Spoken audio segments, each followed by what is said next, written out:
क्या आपने अपने कंस्ट्रक्शन साइट पे कभी बेंड टेस्ट होते हुए देखा है? स्टील बार जरूर देखा होगा। अभी स्टील साइट पे मंगवाएंगे तो देखना होगा, आपको एक स्टील बार लेना होगा 1 मीटर का, उसको आपको बेंड करना होगा। तो यहाँ पे बहुत ज्यादा कंफ्यूजन होता है कि किस एंगल पर। मैं बहुत ज्यादा साइट पे देखा हूं कि इसको 90 डिग्री पे बेंड कर देते हैं। सीधा बार है, इसको फिर 90 डिग्री पे बेंड करके हम लोग चेक कर लेते हैं, लेकिन ये गलत प्रोसेस है। ऑलवेज आपका जो सीधा बार रहेगा ना, उसको आपको क्या करना है, बेंड करके 180 डिग्री पे बेंड करना है। मतलब ये सीधा बार पहले आपका था, इसको आप क्या किया, वैसे करते करते बेंड करके 180 डिग्री पे पूरा ले गए। 180 डिग्री पे आपको चेक करना है और देखना है कि इसमें यहाँ पे कोई रप्चर, कोई क्रैक तो नहीं आया है ना। अगर यहाँ पे रप्चर, क्रैक आपको देखने को मिल रहा है तो ये स्टील बार आपको स्ट्रक्चर में यूज नहीं करना है। ये कहाँ पे दिया गया है, ये आप IS कोड जाओगे 1599, इसमें आपको मिल जाएगा। अगर आपको बेंड टेस्ट डिटेल में जानना है ना, तो यूट्यूब पे जाइए, सर्च कीजिए bend test by learning civil technology, आपको बेस्ट वीडियो मिल जाएगी। ये इन्फॉर्मेशन कैसा लगा है, एक लाइक करके जरूर बताइएगा।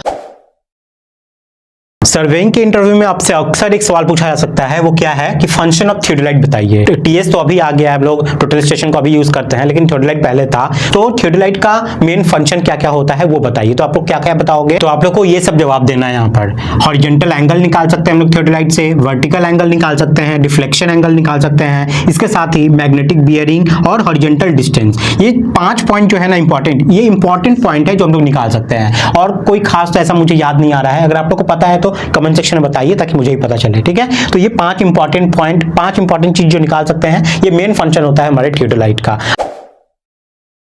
कि function of bent up bar in slab या बीम में भी डालते हैं तो उसका क्या फंक्शन होता है। इस बेंट अप बार को हम लोग क्रैंक बार भी बोलते हैं। तो ये बीम के अंदर में जाता है अंदर, ठीक है, इसको बोलते हैं बेंट अप बार या क्रैंक बार। अक्सर ये आप बीम में भी देखे होंगे, ये मेरा बीम है तो इसमें भी आपको ऐसे देखने को मिलेगा, ऐसे जाता है ऐसे, और देखिएगा सपोर्ट पे ही ये उठा हुआ रहता है। तो इसका फंक्शन होता है to resist negative bending moment. मान लीजिए कॉलम पे जब आपका लोड आता है, क्या होगा ना कि यहाँ पे आपका क्या होगा, इस तरीके से आपको डिफ्लेक्शन देखने को मिलेगा।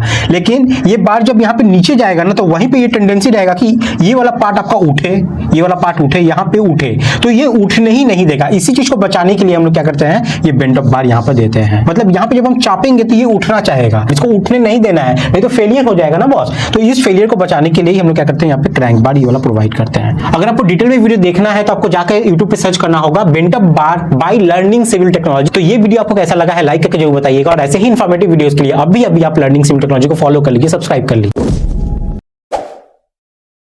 कंस्ट्रक्शन साइट पे आप लेआउट करवाने गए हो तो वहां पे एक रूल बहुत ज्यादा यूज होता है, वो है आपका 3-4-5 मेथड। ये एक फ्लोर है, यहाँ पे आप सबसे पहले क्या किए, ये वाला आप यहाँ पे ब्रिकवर्क का लेआउट करवा दिए। इस साइड का जब ब्रिकवर्क हम लोग करवाएंगे, ये ऑलवेज याद रखिए, ये तो आपका 90 डिग्री में होना चाहिए, लेकिन ये 90 डिग्री में हो रहा है कि नहीं हो रहा है, ये आप कैसे चेक करोगे, ये करोगे आप 3-4-5 मेथड से। ये कैसे करते हैं देख लीजिए। या अगर ये आप फीट में लो तो फीट में ये सारा आ जाएगा, अगर ये मीटर में लो तो ये सारा मीटर में आ जाएगा। मान लीजिए ये वाला ब्रिकवर्क आप कर दिए, अब ये वाला ब्रिकवर्क आप कर रहे हो, अब इसका जब लेआउट करोगे ना, तो इस पॉइंट से आपको क्या करना है, सबसे पहले 3 है ना, तो 1 2 3, मतलब यहां से लेके यहां तक आपका ये कितना आया, ये आपका आया 3 फीट। अब इधर कितना जाना चाहिए, इधर जाना चाहिए 4 फीट। ये यहां से लेके यहां तक कितना है, 4 फीट। ये वाला पॉइंट और ये 3 फीट वाला पॉइंट है, इसका अगर आप मेजरमेंट करके देखोगे तो ये ऑलवेज आपका आएगा 5 फीट। अगर ये मैच कर जाता है डायमेंशन, तो इसका मतलब क्या है, ये दीवार और ये दीवार आपस में राइट एंगल पर है। अगर आपको डिटेल में इस चीज को सीखना है, जाना है, यूट्यूब पे टाइप करना है 3-4-5 method by learning civil technology, आपको वीडियो मिल जाएगा।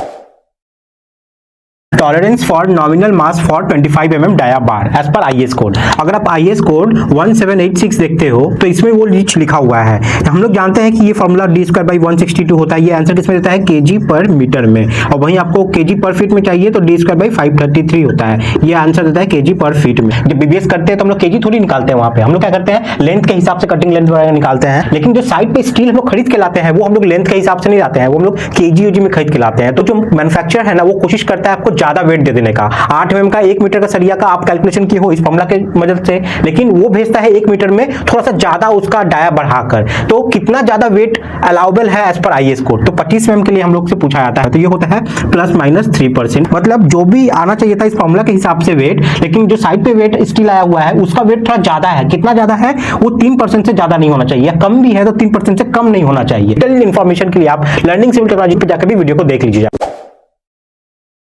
सीमेंट का बहुत इंपॉर्टेंट सवाल जो आपसे पूछा जा सकता है, normal consistency of OPC is about. Ordinary Portland cement जो हमारा होता है उसका normal consistency as per IS code कितना होना चाहिए। नॉर्मल कंसिस्टेंसी क्या होता है? परसेंटेज ऑफ वाटर एक अच्छे पेस्ट को बनाने के लिए जो हमें लगती है, मतलब एक अमाउंट ऑफ वाटर जो हमें लगता है अच्छे एक पेस्ट को बनाने के लिए, पर्टिकुलर काम के लिए, जिस काम के लिए हमको वो रिक्वायरमेंट है उसके हिसाब से। तो इसका आंसर जो है वो कहां पे दिया हुआ है, आपको जाना है आईएस कोड 4031। इसका आपको पार्ट 4 चेक करना होगा, उसमें दिया हुआ है। आईएस कोड बोल देता है 26% से लेके 33% तक आपका नॉर्मल कंसिस्टेंसी जो है वो होना चाहिए आपका ओपीसी ऑर्डिनरी पोर्टलैंड सीमेंट का। लेकिन बहुत सारे कंपैरेटिव एग्जाम देखोगे वहां पे आपका ऑप्शन ये वेरी करता रहता है। जनरली देखिएगा वहां पे आपका 30% रहता है, तो वही आपको चेक करना है। लेकिन आईएस कोड आपका बोलता है 26 से लेके 33% आपका नॉर्मल कंसिस्टेंसी होना चाहिए ओपीसी सीमेंट का। कॉलम के लैपिंग को लेके हमारे अंदर बहुत सारी कंफ्यूजन रहती है कि हम लोग को लैप कहां पे प्रोवाइड करना चाहिए। तो देख लीजिए, मैं कैलकुलेशन पर बता देता हूं आपको, लेकिन कैलकुलेशन पर्पस के लिए आपको समझना है कि नीचे वाला जो है वो फ्लोर है आपका, ठीक है, मतलब स्लैब पे जिसमें पैर रखे हैं, लेकिन ऊपर वाला जो ये पार्ट है नीचे वाला, ये आपका बीम बॉटम है ना कि स्लैब है। और जो लैप है हमेशा वो हमेशा ए जोन में डाला जाता है। ये कितना है एज पर आईएस कोड, ये L/4 होता है। ये ऊपर भी बीम बॉटम से लेके ये पार्ट तक आपका L/4 होता है। इस जोन में आपको लैप नहीं डालना है, इसमें लैप डाल सकते हैं। तो हम लोग को पहले निकालना होगा कि फ्लोर से कितना हाइट पे ये L/4 डिस्टेंस होता है। तो मान लीजिए हम लोग का फ्लोर टू फ्लोर जो हाइट है वो है आपका 3 मीटर, 3000 मिलीमीटर। बीम डेप्थ है यहाँ पे आपका, ये बीम डेप्थ है आपका 450 मिलीमीटर। तो यहाँ से L निकाल लीजिए। पहले L कैसे निकलेगा, माइनस करके आपका 2550 निकल जाएगा, इतना मिलीमीटर। अब L/4 कैसे निकल, L/4 की जगह 638, यानी कि फ्लोर लेवल से L/4 ये है आपका 638 mm। इस लेंथ में आपको लैप नहीं डालना है। उसी तरीके से बीम के ऊपर से भी 638 mm तक आपको लैप नहीं डालना है। डिटेल में जानने के लिए अभी आप लर्निंग सिविल टेक्नोलॉजी को सब्सक्राइब कर लीजिए, फॉलो कर लीजिए। सेप्टिक टैंक का कंस्ट्रक्शन करवाना है, उसके अंदर प्लास्टर करना है, और उस प्लास्टर का जो सीमेंट रेशियो, सैंड रेशियो होगा वो कितना होना चाहिए। तो टेक्निकली स्पीकिंग जब सेप्टिक टैंक आपका बन जाएगा उसके अंदर वाटर प्रूफिंग करेंगे। वाटर प्रूफिंग के ऊपर में हम लोग प्लास्टर करते हैं अंदर से। और सेप्टिक टैंक को ऑलवेज एक चीज याद रखिएगा, अंदर से तो प्लास्टर कर ही रहे हैं, बाहर से भी प्लास्टर करना होता है। बहुत कोई पैसा बचाने के लिए नहीं करते हैं, लेकिन ये गलत चीज है। तो हमेशा याद रखिएगा, जो हम लोग वाटर प्रूफिंग करने के बाद जो प्लास्टर करते हैं उसका जो रेशियो है ना वो थोड़ा रिच बनाते हैं, मतलब उसमें सीमेंट की क्वांटिटी ज्यादा हो। तो रिच मोटर किसे कहा जाता है, 1:3 को। 1:3 में 1 क्या है आपका, ये है आपका सीमेंट और 3 है आपका सैंड।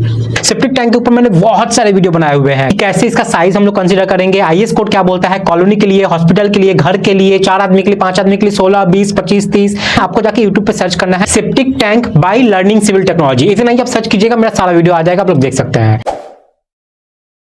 तो आज हम लोग बेंड डिडक्शन के बारे में देखेंगे, जो हम लोग जनरली स्टीरअप्स में डालते हैं। तो वहां पे आप लोग देखते हो जो बेंड डिडक्शन डालते हैं वो एंगल पे बेस करके हम लोग डालते हैं, यानी कि वो 45 डिग्री पे है, 90 पे है, 135 पे है, 180 पे है, किस पे है। तो यहाँ पे देखिए, अगर आपका बार 45 डिग्री पे है, जनरली जो हम लोग क्रैंक बार में देते हैं, जैसे क्रैंक बार ऐसे करके ऐसे जाती है ना, तो ये जो है ये हम लोग 45 डिग्री पे जनरली डालते हैं। तो इसके लिए कितना डिडक्शन हम लोग करना है, 45 डिग्री जब भी रहेगा तो आपका ये 1D हो गया, ठीक है, चाहे वो स्टीरअप में हो कहीं भी, where D is the dia of the bar. 90 degree है तो हम लोग 2D करते हैं, जैसे हम लोग बेंड डिडक्शन करते हैं ना स्टीरअप वक्त, उस वक्त हम लोग कितना पकड़ेंगे, तो यहाँ सब समझ सकते हो। अगर आपका जो स्टीरअप में है 135 डिग्री बेंड है, जो जनरली हम लोग अर्थक्वेक के लिए आजकल लेते ही हैं, तो 135 डिग्री के लिए हम लोग 3D, ठीक है, 3D, यानी कि अगर डाया मान लीजिए 10 mm है तो 3 × 10 कीजिएगा, ये आपका आ जाएगा 30 mm का आपका बेंड डिडक्शन आएगा। उसी तरीके से 180 डिग्री है तो इसके लिए होता है 4D। और ऐसे ही इन्फॉर्मेटिव वीडियोस अगर आपको चाहिए तो अभी जाकर लर्निंग सिविल टेक्नोलॉजी को फॉलो कर लीजिए।